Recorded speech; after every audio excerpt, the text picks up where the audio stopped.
Hello everyone, जैसा कि हमने डिसाइड किया था कि हम AEDO के लिए एक होमवर्क सीरीज़ लेकर के आने वाले हैं, तो उसी तरीके से मैं इसको लेकर के आई हूँ। आज इसका फर्स्ट शेड्यूल मैं आपको बताऊँगी, जो कि आपको नेक्स्ट 5 डेज़ के अंदर कंप्लीट करना है। Before I start the video, कुछ चीज़ें मैं आपसे क्लियर करना चाहती हूँ। पहली चीज़ कि अगर आप पहले से तैयारी कर रहे हैं, आपने ख़ुद का एक रूटीन बना रखा है, तो आप उसी पे स्टिक रहिए। अगर आपको बाहर से लगता है कि थोड़ा गाइडेंस चाहिए ताकि आपको पता चले कि कहीं इम्पॉर्टेंट टॉपिक्स मेरे से छूट ना जाए, तो उसके लिए आप एक ओवरव्यू इसका ले सकते हैं ताकि आप उन टॉपिक्स को अपने रूटीन में शामिल कर सकें। ठीक है। दूसरी चीज़, बहुत लोगों ने अच्छे से तैयारी कर रखी है, BPSC वगैरह अदर एग्ज़ाम्स भी दे चुके हैं, तो उनको फिर से तैयारी नहीं करना है, उनको रिवीजन करना है। तो वो रिवीजन के लिए इसी सीरीज़ को फॉलो कर सकते हैं। इसी प्रेफरेंस में, इसी ऑर्डर में वो रिवाइज भी कर सकते हैं अगर चाहें तो।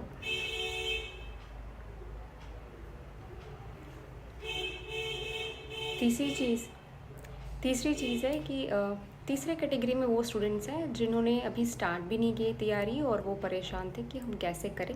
तो आप यहाँ से इस रूटीन को फॉलो करते हुए अपनी तैयारी को स्टार्ट कर सकते हैं। ठीक है। तो चलिए, जैसा कि मैंने बताया था कि मैं एक ऐसे टॉपिक्स को लेकर के आऊँगी जो कि हाई यील्डिंग एरियाज़ में आता है। साथ ही साथ अगर हम उन टॉपिक्स को पहले कंप्लीट कर लेते हैं तो हमें बाद में परेशान होने की ज़रूरत नहीं है कि हमारे इम्पॉर्टेंट टॉपिक्स रह गए हैं। ठीक है। आज मैं जो आपको टॉपिक्स दूंगी वो 2 पेपर का दूंगी। एक तो है आपका जनरल एप्टीट्यूड वाला पेपर जिसमें मैथ्स एंड रीजनिंग है, और दूसरा पेपर है जनरल स्टडीज़ में। हम एक साथ में जनरल स्टडीज़ में 2 कोई सब्जेक्ट लेकर के चल रहे होंगे और साथ साथ एक करंट अफेयर्स। ठीक है, क्योंकि करंट अफेयर्स भी एक इम्पॉर्टेंट शेयर रखता है क्वेश्चन पेपर में, तो हमें उसको इग्नोर नहीं करना है। ओके, सो हम स्टार्ट करते हैं जनरल एप्टीट्यूड से। जनरल एप्टीट्यूड में मैथ्स का जो सेक्शन है उसमें आपका नंबर सिस्टम एक बहुत इम्पॉर्टेंट चैप्टर होता है। आपको जितना टाइम लग रहा है इसमें उतना टाइम दीजिए, आराम से इसको कंप्लीट करिए। उसके बाद आता है रीजनिंग का टॉपिक। उसमें आता है सिटिंग अरेंजमेंट। सिटिंग अरेंजमेंट में फॉर एग्जांपल आपने क्वेश्चंस देखे होंगे, लाइक वो पूछता है कि सर्कुलर टेबल में फ्रेंड्स कुछ बैठे हुए 7 से 8, फिर आपसे पूछता है, उनके कुछ स्टेटमेंट्स दे रहते हैं और फिर आपको बताना रहता है कि सपोज़ एक S है और PQRS ऐसे बैठे हुए हैं, तो P के बगल में या लेफ़्ट साइड में या राइट साइड में कौन बैठा है। तो ये वाले जो क्वेश्चंस होते हैं वो आपको प्रैक्टिस कर लेने चाहिए। फिर सीरीज़ करिएगा आप, जो कि अल्फ़ाबेटिकल भी हो सकता है, न्यूमेरिकल भी हो सकता है या मिक्स्ड भी हो सकता है। फिर है एक डिस्टेंस एंड डायरेक्शन वाला क्वेश्चन, जो कि आपने बहुत सारे एग्ज़ाम्स में देखे होंगे, जिसमें बोलता है कि एक कोई पर्सन है, वो पहले राइट गया फिर लेफ़्ट गया। कई बार उसमें डिस्टेंस भी दिया रहता है। किसी किसी में सिर्फ डायरेक्शन पूछेगा कि फाइनल डायरेक्शन क्या है, और किसी किसी में डिस्टेंस एंड डायरेक्शन दोनों पूछता है। तो ये तीनों चीज़ आप रीजनिंग में करेंगे। ये तीनों इंटरेस्टिंग चैप्टर्स हैं और तीनों से क्वेश्चंस भी बहुत देखे जाते हैं, इसलिए मैंने इसको पहले शेड्यूल में रखा है। अब आपका सोर्स इसमें लिखा हुआ है कि PYQs के क्वेश्चन बैंक बुक आते हैं। ठीक है, अलग अलग पब्लिकेशन के बुक आते हैं। तो आपको बिहार में जो जितने भी एग्ज़ाम्स हुए हैं उनके जो PYQs हैं उनका एक क्वेश्चन बैंक ले लेना है। कई बार उसमें जो चैप्टर्स होते हैं मैथमेटिक्स के, वो चैप्टर वाइज दिए रहते हैं सारे टॉपिक्स। तो आपको नंबर सिस्टम टॉपिक पे जाना है, फिर आपको सिटिंग अरेंजमेंट, सीरीज़ और डिस्टेंस एंड डायरेक्शन वाले चैप्टर्स में जाकर इसको कवर करना है। दूसरा ऑप्शन हो सकता है किरण पब्लिकेशन की SSC के लिए जो बुक्स आती है, Tier 1 Tier 2 इसी तरीके से करके बुक्स आती है, उसका न्यूमेरिकल्स वाला जो सेक्शन होता है वो पूरा आप उसमें जा कर के इसको सॉल्व कर सकते हैं। तीसरा ऑप्शन है जो कि मैं खुद भी बहुत बार फॉलो करती हूँ, वो है YouTube वीडियोज़ से। YouTube वीडियोज़ में आप डायरेक्ट टॉपिक डालेंगे और फिर उससे रिलेटेड PYQs भी आ जाता है, और उससे रिलेटेड कैसे उसको सॉल्व किया जाए, इसका फार्मूला वगैरह, तरीका वगैरह बताया रहता है। तो उससे आप छोटे छोटे नोट्स बना सकते हैं चैप्टर वाइज। ठीक है। अब हम आते हैं जनरल स्टडीज़ के सेक्शन में।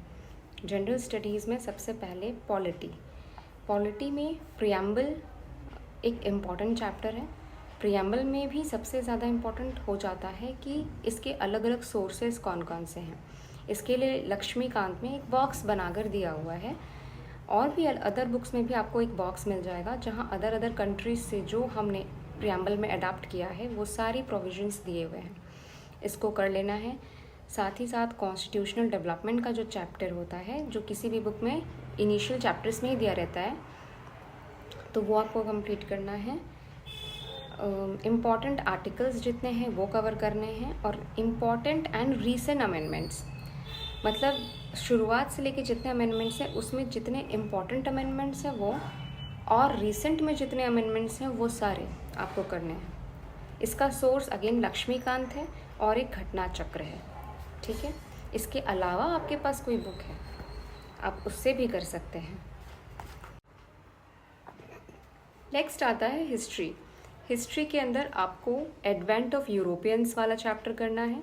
इससे बहुत सारे क्वेश्चंस आते हैं, स्पेशली क्वेश्चंस लाइक जैसे पोर्चुगीज़ ने पहली फैक्ट्री कहाँ लगाई, पहले यूरोपियंस कौन थे जो आए थे, उन्होंने पर्टिकुलर आइलैंड को कब कैप्चर किया, फोर्ट किसने बनवाई, ये सारे क्वेश्चंस आते हैं।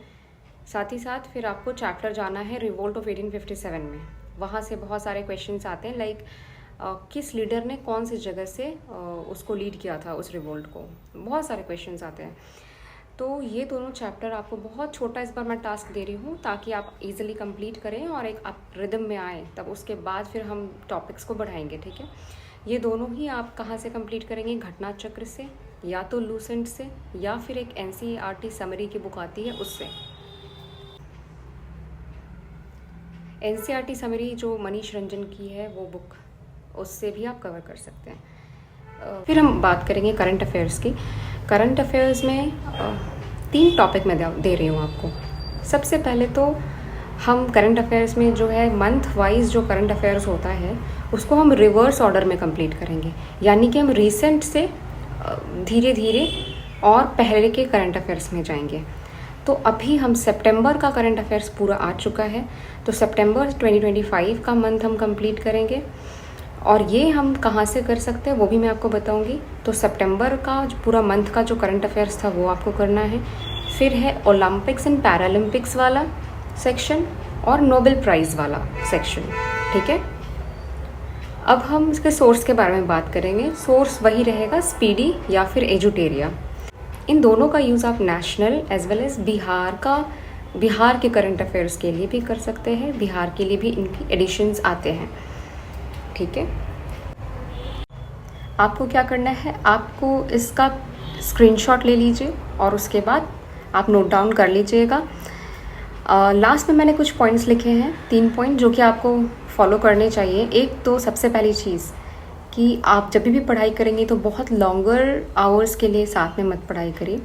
आप स्मॉल सेटिंग्स दीजिए, लाइक 25 मिनट का एक, फिर 5 मिनट का ब्रेक, फिर 25 minute setting and then again break of 5 minutes. इस तरीके से करेंगे तो आप बहुत लंबे समय के लिए पढ़ाई कर पाएंगे बिना बहुत ज़्यादा एग्जॉस्ट हुए। दूसरी चीज़, complete the tougher portion in the morning. Morning जो आवर होता है वो हम बहुत रिफ़्रेश फील करते हैं, तो उस समय में आपको जो सबसे ज़्यादा टफ सेक्शन लग रहा है इन टारगेट्स में से, आप उसको पहले कंप्लीट करिए। तीसरी चीज़ की कोशिश करिए जो है जहाँ पर है वहीं पे हाईलाइट करके पढ़ाई कर ली जाए ताकि समय बचे, एनर्जी बचे। और अगर ऐसा पॉसिबल नहीं है तब आप क्या करिए, आप बहुत कीवर्ड्स में नोट्स बनाइए। आप मेंस के लिए नोट्स नहीं बना रहे हैं, आप प्रीलिम्स के लिए नोट्स बना रहे हैं, ऑब्जेक्टिव काइंड ऑफ एग्ज़ाम के लिए बना रहे हैं, तो आपको बहुत कीवर्ड्स में बना करके इसको कंप्लीट कर लेना चाहिए। Okay, so this was all the thing which I wanted to share. अगर आपको कोई क्वेश्चन या क्वेरी है तो आप कमेंट सेक्शन में पूछ सकते हैं। आई होप आप सिंसियरली इसको कवर करेंगे। एंड जितनी भी फेस्टिवल्स आ रही हैं अभी, उन सब के बीच पढ़ाई थोड़ा ऊपर नीचे शेड्यूल हो सकता है, पर पढ़ाई को डिसकंटिन्यू मत करिएगा। ओके, देखो सबसे ज़्यादा इम्पॉर्टेंट, इन सब चीज़ों को साइड करो, सबसे ज़्यादा इम्पॉर्टेंट है तुम्हारा डिटर्मिनेशन। एक बार तुम डिटर्मिनेशन कर लिए किसी चीज़ का तो फिर वो तुम किसी भी तरीके से कर ही लोगे। तो ये सारे टारगेट्स, चाहे फेस्टिवल आ रहे हो या कुछ भी आ रहा हो, मन कर रहा हो पढ़ने का या ना कर रहा हो, you have to do it. There is no option of giving up. तो इस तरीके से अपने आप को मोटिवेट करके पढ़ाई करना शुरू करो and you will be amazed कि तुम कितना ज़्यादा सिंसियरली पढ़ाई कर सकते हो। ओके।